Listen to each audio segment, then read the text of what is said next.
Good morning बच्चों। आज हम लोग वॉइस का पार्ट थर्ड वाला वीडियो आज पढ़ेंगे।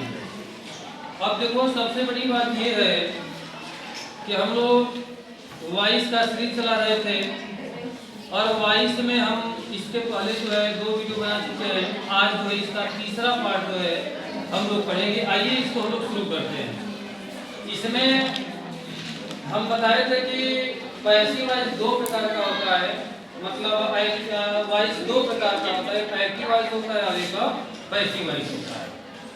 जिसमें सबसे पहला केस जो है हम ले रहे हैं आज प्रेजेंट इंडेफिनिट को कैसे पैसिव वॉइस में बदला जाता है। आज इन्हीं को जो है हम लोगों को समझना है। आइए इसको हम शुरू करें। जैसे मान लीजिए, सबसे पहले हम ये जान लें कि आप सभी लोगों को पता है कि एक्टिव वॉइस की सहायक क्रिया जो होती है वो अलग होती है और पैसिव वॉइस की जो सहायक क्रिया होती है वो अलग होती है। तो प्रेजेंट इंडेफिनिट की एक्टिव वॉइस की सहायक क्रिया क्या है, सबसे पहले इसको हम देखें। तो देखो, प्रेजेंट इंडेफिनिट की एक्टिव वॉइस की सहायक क्रिया क्या होती है, डू और डज होती है। जब इसको बदला जाता है किसमें, पैसिव वॉइस में, तो यह सहायक क्रिया जो हो जाती है इज एम आर। यही सबसे पहले हमको जानना था, यानी एक्टिव वॉइस की सहायक क्रिया अलग है और पैसिव वॉइस की सहायक क्रिया अलग है। अब हम बात करते हैं कि अब हम लोग इस चीज को जब समझेंगे कि आखिर प्रेजेंट इंडेफिनिट का सेंटेंस हमारे सामने आएगा तो उसको किस तरह से पैसिव वॉइस में बदलेंगे, सवाल ये हम लोगों का है। तो देखो, प्रेजेंट इंडेफिनिट में हम थोड़ा बता दें कि जब इसका सेंटेंस आता है हिंदी में तो आप लोग देखते हैं कि सेंटेंस के अंत में वर्ब के अंत से ता है, ती है, ते है रहता है। लेकिन हम लोगों का सेंटेंस हिंदी में नहीं आएगा कि हमको हिंदी में ता देखना है, ती देखना है। यह सेंटेंस आपका आता है अंग्रेजी में। तो जब अंग्रेजी में जब सेंटेंस आएगा तो कैसे दिखेगा, उसकी आने का फॉर्मेट क्या होता है। आप सभी लोग जानते हो कि ट्रांसलेशन 3 संदेश का हम बनाते हैं, अफर्मेटिव बनाते हैं, नेगेटिव बनाते हैं, इंट्रोगेटिव बनाते हैं। आज हम चर्चा कर रहे हैं सबसे पहले कि यदि प्रेजेंट इंडेफिनिट का अफर्मेटिव संदेश आ रहा है तो उसके बनने का फॉर्मेट क्या होगा। सबसे पहले हम बात इसी का करेंगे। तो देखिए, प्रेजेंट इंडेफिनिट का अफर्मेटिव यदि आता है तो जब एक्टिव वॉइस में जब बनता है तो सबसे पहले यहाँ एक सब्जेक्ट होता है और सब्जेक्ट के तुरंत बाद एक वर्ब का फर्स्ट फॉर्म लगा होता है। इसके तुरंत बाद ऑब्जेक्ट लगा होता है और उसके बाद अदर, जिसको कॉम्प्लीमेंट कहा जाता है, वह लास्ट में लगा होता है। अब इस फॉर्मेट को हम बदलेंगे पैसिव वॉइस में। तो हम सबसे पहले इस फार्मूला को ही हम पैसिव वॉइस में बदल लें। यदि फार्मूला हमको समझ में आ जाएगा तो कितना भी बड़ा सेंटेंस रहेगा, किसी भी सेंटेंस को हम फार्मूला से आराम से जो है बना करके दे सकते हैं। तो आप क्या करेंगे कि पैसिव वॉइस का फॉर्मेट देखिए। सबसे पहले फॉर्मेट में देखो, सबसे पहले ऑब्जेक्ट है, फिर हेल्पिंग वर्ब है, फिर वर्ब का थर्ड फॉर्म है, फिर अदर है, फिर बाई है और बाई के बाद सब्जेक्ट है। इसी फॉर्मेट पर सभी टेंसों का पैसिव वॉइस बनता है, जिसमें आप इस फार्मूला से देख सकते हैं कि ये ऑब्जेक्ट हम कहां से लिए हैं। तो आपने ही सेंटेंस में ऑब्जेक्ट रहेगा, यानी यहां से हम इसको उठाए हैं, ला करके यहां पर रख दिए। और दूसरी बात आप समझ लीजिए, कभी भी हम बताए कि एक्टिव वॉइस की सहायक क्रिया अलग है और पैसिव वॉइस की सहायक क्रिया अलग है।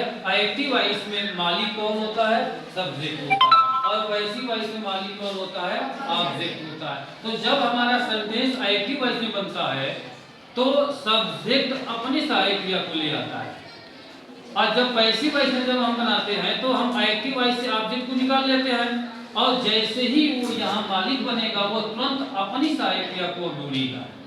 तो हम अब यहाँ इस फॉर्मेट को मिला लीजिए, हम यहाँ से ऑब्जेक्ट यहाँ से ले लिए, ये अपनी सहायक क्रिया को खोजेगा ही। अब देखो, ये वर्ब हम कहाँ से ले आएंगे, इसी सेंटेंस में हमारे पास रहेगा, जो किसी न किसी फॉर्म में रहेगा। तो आप देख रहे हैं कि यहाँ वर्ब किस फॉर्म में है, फर्स्ट फॉर्म में है। तो हम यहाँ से इसको उठा करके ला करके यहाँ रखेंगे तो थर्ड फॉर्म करेंगे। आप लोग सभी लोग जान लो कि हमारा टेंस कोई भी हो, और केवल टेंस की ही बात नहीं करें, चाहे टेंस कोई भी हो या सेंटेंस कोई भी हो, सभी टेंसों में, सभी सेंटेंसों में हमारा वर्ब जो होता है थर्ड फॉर्म लगेगा। किसमें, जब पैसिव वॉइस में आप बनाओगे। तो इसलिए वर्ब के बारे में हमको सोचना ही नहीं है, हमको वर्ब किसी न किसी फॉर्म में मिल ही जाएगा। जैसे प्रेजेंट इंडेफिनिट का वाक्य आया तो ये फर्स्ट फॉर्म में मिला, हम इसको ला करके यहाँ पर क्या कर देंगे, थर्ड फॉर्म में कर देंगे। तो ये वर्ब हम बाहर से नहीं लाए, हमारे सेंटेंस के भीतर रहेगा, समझ में आ रही बात ना। तो हम उसमें से ले लिए। इसके बाद देखिए ये कहाँ से आया, अगर है, ये अगर हम कहाँ से लाएंगे, हमारे सेंटेंस के लास्ट में दिया जाता है और कभी नहीं भी रहेगा तो हम ला करके यहाँ रखेंगे, और नहीं रहता है तो हम आगे बढ़ जाएंगे, बाई लगाएंगे, और बाई लगाने के बाद ये वाला सब्जेक्ट जो है उधर चला जाता है। एक बात सभी लोग ये भी जान लो कि जब ऑब्जेक्ट और सब्जेक्ट जब आपस में आते हो जाते हैं, आप सभी लोग जानते हो कि जब पैसिव वॉइस में जाएगा तो ऑब्जेक्ट पहले हो जाएगा, एक्टिव वॉइस में रहेगा तो कौन होगा, सब्जेक्ट पहले हो जाएगा। तो दोनों लोगों का जब आपस में चेंजिंग होता है तो दोनों लोगों का केस भी क्या होता है, बदलता है। यानी ये जो है ऑब्जेक्ट है, जब यहाँ आता है तो सब्जेक्टिव केस हो जाता है, और ये जो है जब वहां जाता है तो क्या होता है, ऑब्जेक्टिव केस हो जाता है। तो इन चीजों को भी जो है ध्यान से हमको समझना है। आइए इसी बेस का एक एग्जाम्पल हम यहाँ पर समझते हैं। जैसे हम लिखे हैं यहाँ पर कि Ram writes a letter today. अब इस संदेश को अपने फार्मूला से आप मैच करा लीजिए कि यह संदेश आपका प्रेजेंट इंडेफिनिट का है कि नहीं है। तो देखिए हमारे प्रेजेंट इंडेफिनिट के अफर्मेटिव में सबसे पहले कौन आता है, सब्जेक्ट आता है। तो सब्जेक्ट में देखो कौन है, राम लगा है। इसके बाद कौन आता है, वर्ब, वर्ब का फर्स्ट फॉर्म। तो वर्ब के फर्स्ट फॉर्म में देखो हम यहाँ लगाए भी है, इसमें एस लगा दिए। क्यों लगा दिए, क्योंकि प्रेजेंट इंडेफिनिट का यही रूल होता है कि यदि आपका सब्जेक्ट एक वचन होता है तो इस वर्ब को भी हमको सिंगुलर नंबर में करना पड़ता है। तो जब वर्ब में हम एस या ईएस लगाएंगे तो वह वर्ब सिंगुलर हो जाता है। इसके बाद कौन है, ऑब्जेक्ट है। तो देखो ऑब्जेक्ट में क्या है, अ लेटर है, और अदर जिसको कॉम्प्लीमेंट करते हैं वहां पर देखो यहाँ पर क्या है, टुडे है। अब इस सेंटेंस को ले जाना है कहाँ पर, पैसिव वॉइस में हमको ले जाना है। तो पैसिव वॉइस ले जाने के लिए सबसे पहले हमको क्या पूछना होता है, ऑब्जेक्ट हमको लेना होता है। तो इस सेंटेंस में देखो ऑब्जेक्ट कौन है, ऑब्जेक्ट कौन है, अ लेटर। तो हम यहाँ से जो है सबसे पहले लिखेंगे क्या, अ लेटर यहाँ पर लिखेंगे। अब जैसे ही यह मालिक बनेगा, यानी आप सभी लोगों को पता है कि पैसिव वॉइस में मालिक कौन होता है, ऑब्जेक्ट का। हम ऑब्जेक्ट ढूंढ करके ला दिए, ये तुरंत मांग करेगा किसकी, हेल्पिंग वर्ब। आपको पता है कि पैसिव वॉइस की सहायक क्रिया जो है अलग होती है और एक्टिव वॉइस की सहायक क्रिया जो है अलग होती है। तो ये अपनी सहायक क्रिया को ढूंढेगा, और इसकी सहायक क्रिया देखिए यहाँ पर कौन है, इज एम आर। तो हम इसमें से किसी एक को ले आएंगे। हम ये भी बता दें कि कहाँ पर इज आएगा, कहाँ पर एम आएगा और कहाँ पर आर आएगा। यदि ये ऑब्जेक्ट आपका सिंगुलर नंबर में रहेगा तो हम किसको ले आएंगे, इज को। अब यदि ये आपका बहुवचन में आता है, प्लूरल नंबर में यदि आ जाता है तो हम किसको ले आएंगे, आर को। और यदि संयोग से यहाँ पर आई आ जाता है तो हम किसको ले आते हैं, एम को ले आते हैं। ठीक, तो अब आप बताइए कि यह लेटर एक वचन है कि बहुवचन है, ये सिंगुलर नंबर है। तो सिंगुलर नंबर के साथ किसका प्रयोग हम करेंगे, इज। तो इसलिए यहाँ से इज का प्रयोग करेंगे। हम यहाँ तक आ चुके हैं, अब हमको जरूरत है किसकी, वर्ब। अब वो भी वर्ब के थर्ड फॉर्म को। वर्ब कहाँ से ले आएंगे, हमारे सेंटेंस के भीतर देखो यहाँ रहेगा। तो यहाँ का मतलब देखो राइट शब्द यहाँ पर क्या है, वर्ब। तो इस वर्ब को जब यहाँ पर ले जाएंगे तो ये क्या बन जाएगा, थर्ड फॉर्म। तो राइट शब्द का थर्ड फॉर्म क्या है, बिल्कुल सीधे सीधे। तो क्या है इसका, रिटेन। तो हम यहाँ पर क्या लिखेंगे, रिटेन। इसके बाद अब देखो नंबर किसका है, अदर। तो हमारे सेंटेंस में अदर कौन है, टुडे है। तो इसलिए हम ला करके यहाँ पर रख देंगे किसको, टुडे को। और टुडे के बाद देखो फिर कौन आएगा, बाई आएगा। और बाई के बाद देखो फिर क्या जाएगा, सब्जेक्ट। तो हमारे सेंटेंस में देखो सब्जेक्ट कौन था, राम था। तो राम जो है यहाँ पर आ जाएगा, ये राम हो जाएगा। इस तरह से सेंटेंस को जो है बनाया जाता है। तो आप लोग अच्छी तरह से इस चीज को समझ लो। और टोटल वॉइस जो है बिल्कुल एक फार्मूला का हम सेटिंग देंगे, और फार्मूला यदि समझ में आ गया फार्मूला का फिगर आपके माइंड में बैठ गया तो कहीं भी रहेंगे, किसी भी टाइम में देखेंगे तो हमेशा आप देखते ही क्वेश्चन को बना लेंगे। आपको कलम और कॉपी की जरूरत नहीं पड़ेगा, फार्मूला से ही आप चेंज कर लेंगे। और हमारे सभी टेंसों का फार्मूला यही होता है, एक ही फार्मूला है, एक ही पर सबको बनाना है। यानी कि ऑब्जेक्ट आप ले ही लेंगे और हमको खोजना क्या है, केवल सहायक क्रिया। यदि आप केवल सहायक क्रिया जान जाओ तो और इसमें क्या खोजना है, आप सोच सकते हो, जान भी सकते हो कि ये हम ऑब्जेक्ट कहाँ से ले आए, हमारे सेंटेंस में था, हमको मिला था, हम उसको ले लिए। ये वर्ब हम कहाँ से ले आए, हमारे सेंटेंस के भीतर किसी न किसी फॉर्म में रहेगा, उसको हम ले लिए। लेकिन ये हम कहाँ से लाए, ये हेल्पिंग और इसके भीतर से हम नहीं ले आए हैं, क्योंकि एक्टिव वॉइस की सहायक क्रिया अलग होती है और पैसिव वॉइस की सहायक क्रिया अलग होती है। तो हमको क्या जानना है कि प्रेजेंट इंडेफिनिट को जब पैसिव वॉइस में बदलेंगे तो उसकी सहायक क्रिया क्या बनेगी, यही केवल हमको जानना था। तो हम देख चुके हैं कि उसकी सहायक क्रिया क्या बनती है, इज एम आर बनती है। अब हम बात करते हैं इसमें यदि हमारा क्वेश्चन निगेटिव आ जाता है तो हम निगेटिव को कैसे बनाएंगे, आइए इसको देखते हैं।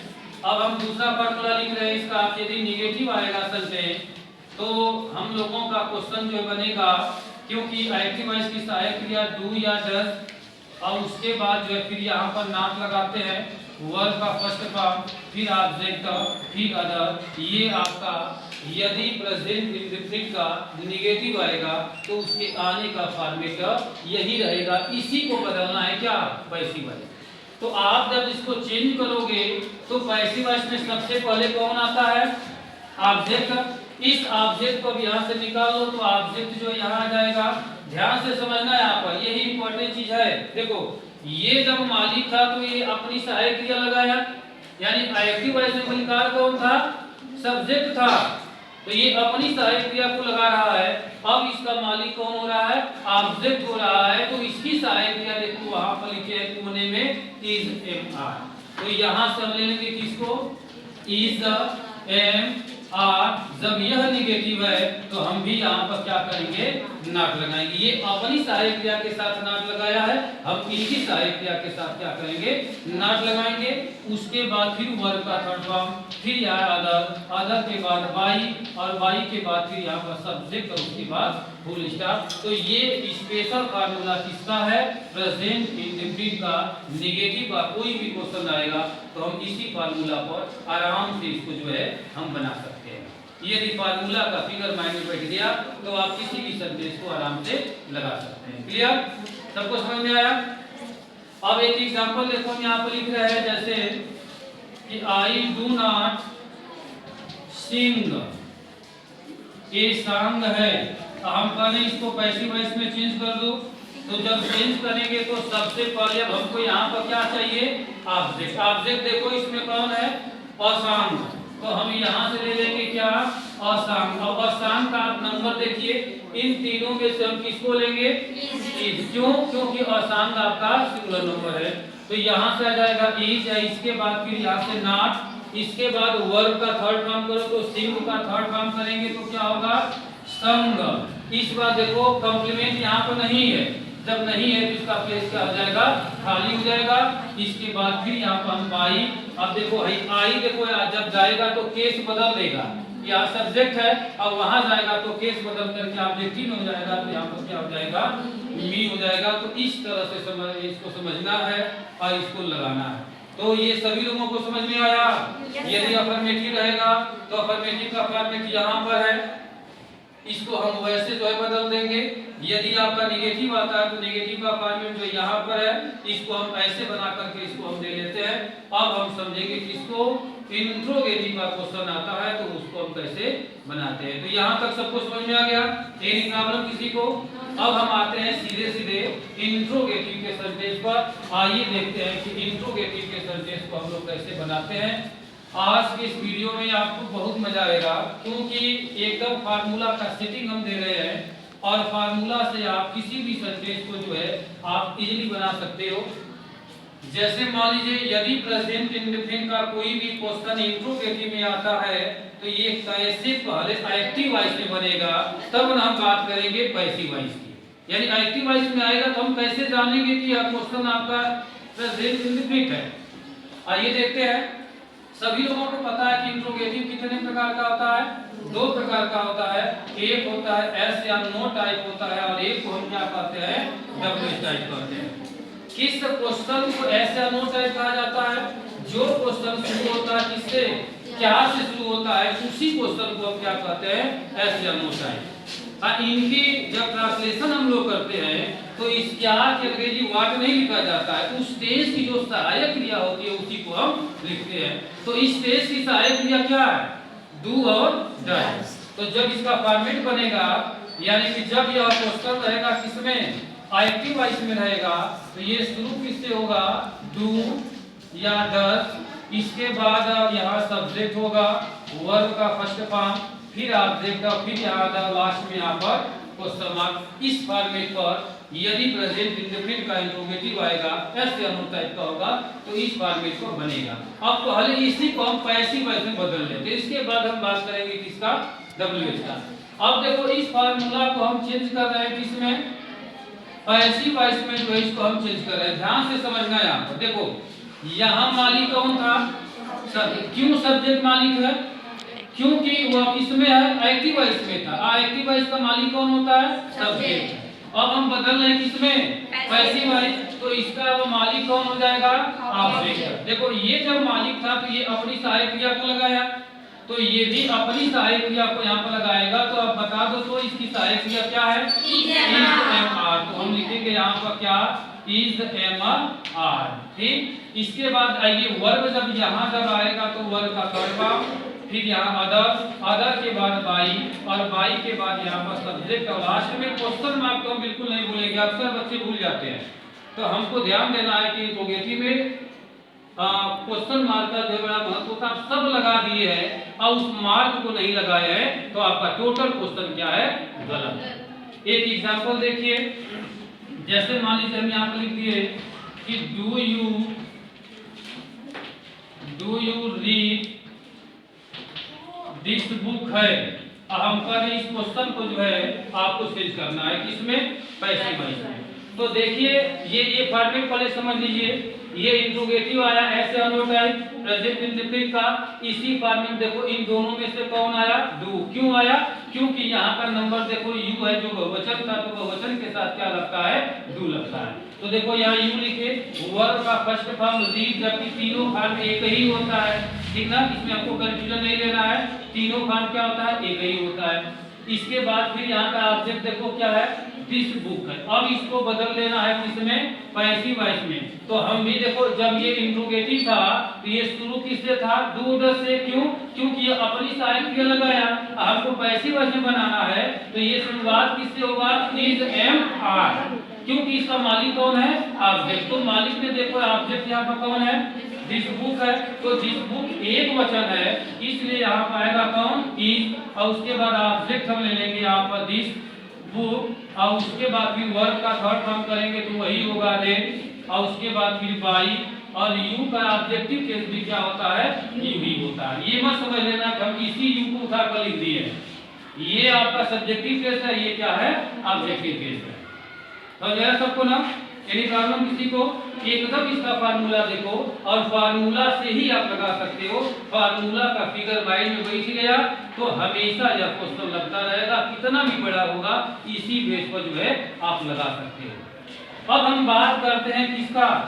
डब्ल्यूएच का। तो किस तरह के क्वेश्चन को डब्ल्यूएच कहते हैं?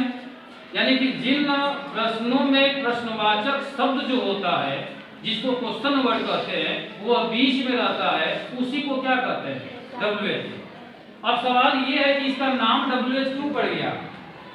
क्योंकि इनकी जो अंग्रेजी होती है क्वेश्चन वर्ड का, वो शुरू किससे होते हैं? डब्ल्यूएच से, इसीलिए इसका नाम पड़ गया क्या? डब्ल्यूएच। इसका नाम ऐसा नो क्यों पड़ गया? क्योंकि इसका उत्तर हमेशा हाँ या नहीं में आता है, इसीलिए इसको हाँ टाइप कहो चाहे ना टाइप। हिंदी में, इंग्लिश में क्या कहोगे? नो टाइप, एस टाइप या नो टाइप। अब इनका क्वेश्चन देखिए कैसे बनेगा, इसका फॉर्मेट हम बनाते हैं। अब इसको हम मिटाएंगे। अब डब्ल्यूएच का जब क्वेश्चन बनेगा तो ये शुरू होता है पहले डब्ल्यूएच, इसके बाद डू या डज होगा, इसके बाद फिर यहाँ पर सब्जेक्ट होगा, वर्ब का फर्स्ट फॉर्म, ऑब्जेक्ट, अगर लास्ट में क्वेश्चन मार्क होगा। अब ये है आपका क्या एक्टिव वॉइस है, इनको बदलना है हमको, किसमें पैसिव वॉइस में इनको जो है चेंज करना है। तो देखो जो WH यहाँ रहेगा हम उसको पहले यहाँ उतार देंगे, पैसिव वॉइस में वो सेम WH आ जाएगा। बदलेगा क्या, बदलेगा मालिक और ये हेल्पिंग वर्ब। ये एक्टिव वॉइस थे तो मालिक देखो कौन है, सब्जेक्ट था, अब मालिक कौन बनेगा, ऑब्जेक्ट। तो जब यह मालिक ऑब्जेक्ट बनेगा तो ये बीच में अब किसको याद आएगा, अपनी सहायक क्रिया। देखो ये मालिक था तो अपनी सहायक क्रिया रखा नहीं रखा, अब मालिक हो गया कौन, ऑब्जेक्ट, तो ये अपनी सहायक क्रिया को रखेगा, तो इज, एम, आर को रखेगा। इसके बाद फिर वर्ब का थर्ड फॉर्म, फिर अदर, फिर बाई, और बाई के बाद जो है यहाँ पर सब्जेक्ट, और उसके बाद लास्ट में क्वेश्चन मार्क। तो इस तरह से इस फॉर्मेट पर इस क्वेश्चन को जो है हम लोग बना लेते हैं। एनी प्रॉब्लम किसी को समझने में, सबको समझ में आया? आपका इंट्रोगेटिव जब भी आएगा तो इसी तरह से क्वेश्चन बन करके आएगा। जैसे क्वेश्चन देख लिए, Why do you write this letter है, समझना इस चीज को। Why do you write this letter एकदम इसी फॉर्मेट पर देखो, WH में कौन, why, इन दोनों में कौन है, do आया क्योंकि ये बहुवचन था। वर्ब का फर्स्ट फॉर्म देखो राइट्स है, ऑब्जेक्ट में कौन है, दिस बुक है। अब इसको बदल दो पैसिव वॉइस, तो हमारा जो WH है उसको अब ले लो, तो हमारा WH कौन है, Y। अब बताइए इन तीनों में से कौन आएगा, यही डिसाइड करेगा। ऑब्जेक्ट देखो कौन है, दिस लेटर, दिस लेटर एक वचन है, सिंगुलर है, तो ये किसको ले आएगा, इज, और उसके बाद हो जाएगा दिस लेटर, और लेटर के बाद वर्ब का थर्ड फॉर्म राइट, राइट का थर्ड फॉर्म कर दो, तो क्या हो जाएगा, रिटेन। अगर में देखो तो कोई है नहीं है, तो हम आगे बढ़ेंगे। इसके बाद ऑब्जेक्ट, ऑब्जेक्ट के बाद इसका सब्जेक्ट कौन था, यू है, यू को कभी याद आएंगे तो उसका भी केस क्या होगा, यू ही होगा, और लास्ट में इसको आपको नहीं भूलना है। तो ये आप लोगों का क्या होगा, इंट्रोगेटिव का क्वेश्चन बना। सबको समझ में आया? तो प्रेजेंट इंडेफिनिट में जब कभी भी वाक्य पूछेगा तो तीन ही टाइप से पूछता है, या अफर्मेटिव में देगा, चाहे इंट्रोगेटिव में देगा, या तो निगेटिव में देगा।